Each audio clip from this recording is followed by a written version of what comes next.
sobat-sobat CPA. Apa kabar hari ini? Baik dan luar biasa. Oh ya kakak, apakah kakak pernah tergabung menjadi JPA? Dan bagaimana perasaan kakak ketika menjadi JPA? Ya pastinya pernah dong Kak. Perasaan sendiri saya sangat senang karena saya bisa bergabung dan mengenal adik-adik kami. Selain itu saya bisa bercerita, bermain bersama dengan mereka.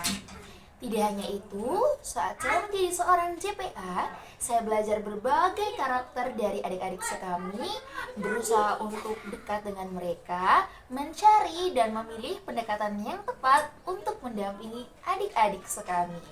Wah, luar biasa sekali ya pengalaman kakak selama menjadi JPA. Oke, mau tahu lebih dalam tentang JPA? Mari kita simak penjelasan berikut ini. JPA merupakan singkatan dari Jadi Pendamping Adik. JPA merupakan jenjang dalam struktur organisasi sekami, yakni para remaja mulai dari rentanan usia 13 sampai dengan 18 tahun atau dengan rentanan pendidikan SMP hingga SMA yang mempunyai peran penting dalam proses kegiatan dan pendampingan sekami. Fungsi dari JPA ialah untuk mendampingi dan memperlancar kegiatan pendampingan sekami. Tugas JPA. Pertama, menjadi MC. Adapun hal-hal yang harus diperhatikan oleh JPA 1 atau JPA yang bertugas menjadi MC, yakni mampu memegang kendali kegiatan, harus menghafal urutan kegiatan, harus mempunyai perbendaharaan tepuk salut dengan berbagai versi dan tepuk terima kasih, selalu ceria dan dapat mencairkan suasana. Yang kedua, menjadi katekis junior. Adapun hal-hal yang harus diperhatikan oleh JPA 2 atau JPA yang bertugas sebagai katekis junior, yakni menguasai bacaan yang akan didalami, mengajak adik-adik kami untuk membaca kitab suci secara bersama, diikuti secara pribadi atau secara bergantian. Menyiapkan pertanyaan pada sesi pendalaman kitab suci. Pertanyaan yang disiapkan diharapkan dapat disesuaikan dengan jenjang pendidikan. Pertanyaan yang paling mudah seperti nama Injil atau judul bisa diberikan kepada anak kelas 1 sampai 3. Sedangkan pertanyaan yang dirasa berat seperti pesan dari bacaan boleh ditanyakan pada siswa kelas 4 sampai kelas 6. Terakhir, sesi pendalaman iman selalu diakhiri dan disusul dengan pesan dari JPA 2 dan tepuk kitab suci. Ketiga, menjadi pencerita.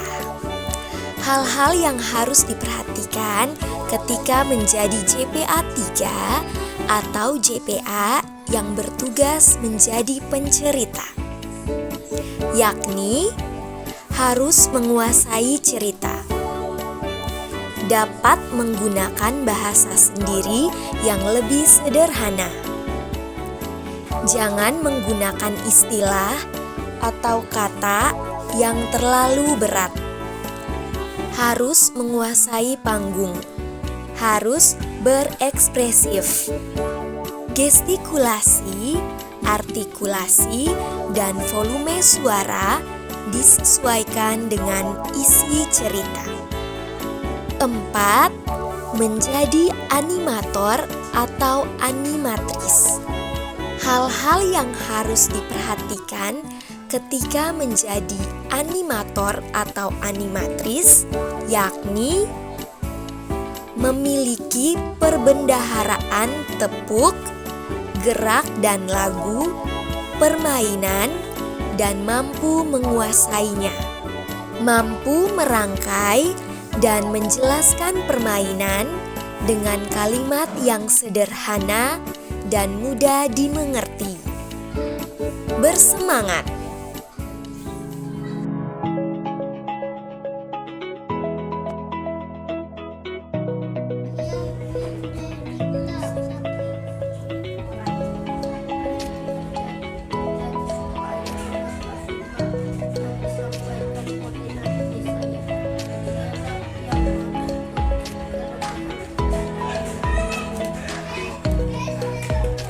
Demikianlah sabda Kristus. Oke, ulang. Kalau kakak bilang demikianlah sabda Tuhan, jawabnya terpujilah Kristus. Oke, capek, jawab apa? Oke, jawab apa? Iya. Rafa jawab apa? Oke, demikianlah sabda.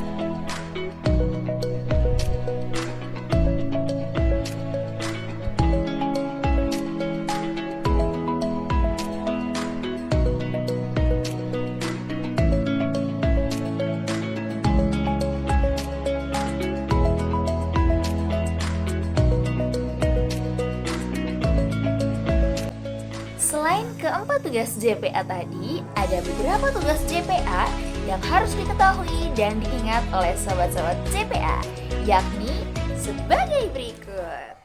Yang pertama, JPA harus selalu ada bersama adik-adik sekami. Maksud dari ada bersama artinya apapun yang adik sekami lakukan, JPA harus ikut terlibat bersama. Jika adik-adik sekami berdoa, maka JPA juga harus ikut berdoa. Jika adik-adik sekami membaca kitab suci, maka JPA juga harus membaca kitab suci. Jika adik-adik sekami melakukan gerak dan lagu serta bermain, maka JPA pun harus melakukan hal yang demikian. Selanjutnya, JPA harus tahu apa yang adik-adik sekami butuhkan selama melakukan kegiatan sekami. Contohnya, jika ada adik-adik sekami yang lupa membawa alat tulis dan kitab suci, maka tugas JPA harus berusaha untuk memenuhi kebutuhan tersebut. Kedua, sobat-sobat JPA harus mengetahui tujuan dari tema perjumpaan kali itu dan pesan apa yang dapat adik-adik bawa pulang. Ketiga, larangan-larangan JPA. JPA tidak boleh menyalahkan dan membentak adik-adik sekami seperti "Hei bodoh, hei rewo saja kau nih, hei kau punya otak di mana? Weh diam," dan semacamnya. Kedua, tidak boleh mengeluarkan kata-kata kotor seperti "weh anjing, weh babi, weh biadab," dan lain sebagainya. Ketiga, tidak boleh mencubit, menarik, menjewer, dan memukul adik-adik sekami. Keempat, tidak boleh menertawakan adik-adik sekami yang sedang tampil. Kelima, tidak boleh mengejek adik-adik sekami seperti "ih jelek, ih kurus, ih di kaki koreng," dan lain sebagainya. Keenam, tidak boleh main HP saat kegiatan pendampingan sekami, terkecuali dokumentasi untuk keperluan JPA. Ketujuh, tidak boleh mengobrol saat kegiatan sekami berlangsung. Oke sobat-sobat JPA, sudah tahu kan apa itu JPA? Tugas, fungsi, serta larangan-larangan yang harus diketahui, diingat, dan dilakukan oleh semua JPA. Maka dari itu, jadilah JPA yang bertanggung jawab, disiplin, bersahabat, terlibat, dan menjadi berkat untuk adik-adik kami dan semua orang.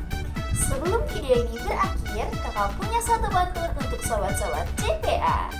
Hari Minggu ke gereja bersama mama. Demikian penjelasan dari kakak bertiga, semoga bermanfaat dan berguna. Sampai jumpa!